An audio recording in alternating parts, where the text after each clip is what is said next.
Here we go, back at it again with yet another video. G'day guys, I'm Champ Chong, and if you end up enjoying today's video, you know what to do. You gotta smack that like button real good. But anyway, real quick, I just wanted to let you guys know about the Asia Pacific Predator League Grand Finals being hosted in Bangkok, Thailand this weekend on February 15th to the 17th. My fellow Aussies, Team Immunity, will be competing against some of the toughest PUBG competition in the Asia Pacific region. The competition is seriously wild. There's actually a $400,000 USD prize pool up for grabs, and included in the prize pool figure is a Predator Helios 300. So make sure you guys go support our Aussies this weekend by checking out the links in the description down below and following the Predator ANZ pages, so that way you can stay updated and watch the live stream itself. I'll definitely be watching this weekend and supporting Team Immunity. Good luck to them, and yeah, now let's jump into today's video. And the first piece of gaming news in today's video is this ridiculous headline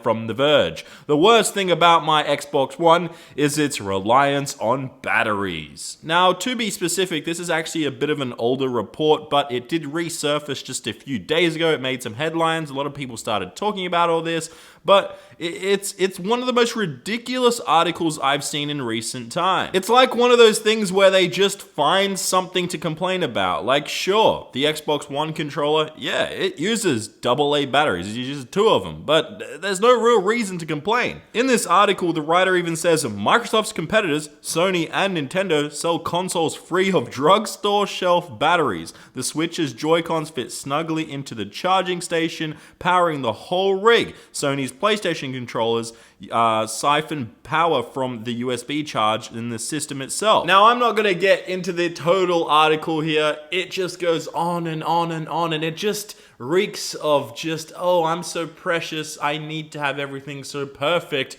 But the thing is, you need charging, you need batteries, and sometimes a company decides to do something a different way. And sure, I'd love it if Xbox offered the option if you could have a controller that used AA batteries as your point of power, or you could actually choose one similar to the PlayStation controller where you actually just charge it via USB. That'd be a really cool option, but that's not how it is. So I want to bring up both of these controllers. So you've got the Xbox One controller and the PlayStation 4 controller. Now, the thing is, Xbox originally, even back on the 360 when they once went wireless for the first time, they actually did have the AA batteries, and they still do to this point. Now, PlayStation, even last generation with the PS3, didn't have AA batteries. They've always just been completely USB. You just plug it in, you charge, and that's your controller. But there are pros and cons with both of these. Obviously, the con with this one is you have to keep getting new batteries if you don't get a play and charge kit. But with this one, you don't. You just buy the controller once and that's that. But the con with one of these is, even though this is awesome that you don't have to get batteries and stuff, or you buy it once and that is, that you buy it once, and then once eventually the battery does die on these, which it does happen if you charge it a lot and you play a lot and you keep reusing the same controller, eventually this ends up dying and you have to replace the entire thing for whatever it costs, like 60 or 80 bucks. I don't know how much a controller goes for these days. I haven't bought one in a few years, but that's the thing. This ends up dying and you have to replace the entire thing. But with this, you can choose to keep getting AA batteries, and I don't know why you would do that. I really, really don't. Because what you can do for like 10 bucks or something is just simply get yourself a play and charge kit. It allows a battery on the back and you keep charging that. Eventually, if that does die, you can replace that for $10 rather than spending another 60 or 80 bucks for another controller. So realistically, they both have pros and cons. Both are great controllers. I don't see why this article is so hell-bent on just trashing the Xbox for still using AA batteries. Some people want to use them. Some people don't want to have to replace an entire controller. I love both systems. I love both pros and cons with these because they both do serve different purposes at the end of the day. But let me know what you guys think. Do you guys prefer having AA options or removable batteries? I actually like the idea of removable batteries, and I wouldn't mind seeing Sony maybe do something like that next generation, because replacing an entire controller isn't the best. But then again, I don't know if using AA's in modern day is the coolest thing, I guess. It just doesn't seem modern, but I guess a rechargeable, removable battery is maybe a better option for Microsoft. But it all comes down to the companies and what they want to do, and I guess it does save Microsoft a little bit of money, forcing you to have the extra battery. But anyway, let's move on to the next news report on today's show. And this one is just really, really weird. This one threw me off. I was just like looking up some extra news today, and I noticed this. Look at this headline, guys. Wrestler Booker T sues Activision due to likeness of Black Ops 4's Prophet. If you don't know, Prophet is one of the characters in Black Ops 4, and Booker T, who is a former WWE wrestler, he became a commentator, and I think he still has some involvement with the WWE, but he has decided to sue the company Activision, who are the publishers of Call of Duty. And it's because, well, it does kind of look like him. The thing is, back in Black Ops 3, Prophet looked very different. But now, he has the dreadlocks. He has the look.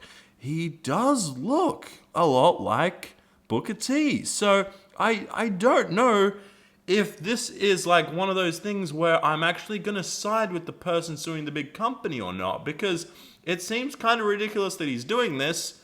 Because it seems very far-fetched. Like, why would they go and choose to make him look like Booker T of all people? I don't know. Some people may say that, oh, I'm not even going to go there, but I don't know. I really can't decide if I'm siding with Activision or with Booker T. I think I might have to side with Booker T at the end of the day because I'm a wrestling fan. Booker T, five-time WCW champion. I think I counted 5 correctly there. But let me know what you guys think. Should King Booker get paid for the likeness, I should say, of Prophet? It's an interesting one. I'm still not sold on it, but we'll find out and see if he ends up getting paid by Activision, which I don't think he will because a lot of people aren't getting paid by Activision. That takes us to our next news report on today's show. And it's some sad news regarding Activision because they have fired a ton of people after reporting that they did really well for their earnings, and now they've just decided to fire a ton of staff. And it's kind of just sad. Like, they obviously had higher hopes in making more money in 2018, but they didn't, I guess, reach that, and they've decided to fire people even though they did really well anyway. So it kind of sucks to see that. That's just a quick news report I wanted to touch on right there. Hopefully those people in the games industry do find jobs elsewhere, and they do awesome things away from the Call of Duty and the whatever the hell else Activision has franchises. Anyway, now let's jump on to the next news report on today's show. And it is our final news report on today's show. And it's another Battle Royale game. But this time, it's Tetris 99. So earlier today, Tetris 99 was revealed at Nintendo Direct, which is a big conference. There was a bunch of games revealed and a bunch of cool stuff happening there. But this threw me off because I was not expecting this. So Nintendo is producing this Tetris 99 game. If you have like the Nintendo membership thing, I'm pretty sure it's free for those Switch subscribers. And I'm pretty sure it's actually out like today or technically tomorrow, depending. But I think by the time this video actually does come out, this game will be available for people to play. Now, the game will feature mechanics that everyone knows. You guys know Tetris. It's a very simple game. It's one of the oldest games of all time, one of the most like just well-known games of all time. But this Tetris is Tetris 99. It's going to let players throw the blocks at each other and then raise the floor, and it's just going to be one of this crazy challenging online mode. And I'm actually intrigued to see how it really does play out, especially with the Nintendo online service not being the best when it comes to just connectivity and stuff, because we've seen that with Smash, especially at tournaments and stuff. So it's going to be interesting to see how that does fall out. But let me know if you guys end up getting that game and if it's any good, if it's worth getting, and I might get it myself. But anyway, guys, hopefully you did enjoy today's video, and if you did, please smack the like button real good. And yeah, I'm gonna go and probably try find someone that looks like me in a video game and sue that company. Not really. I'll see you guys in the next video. Bye bye.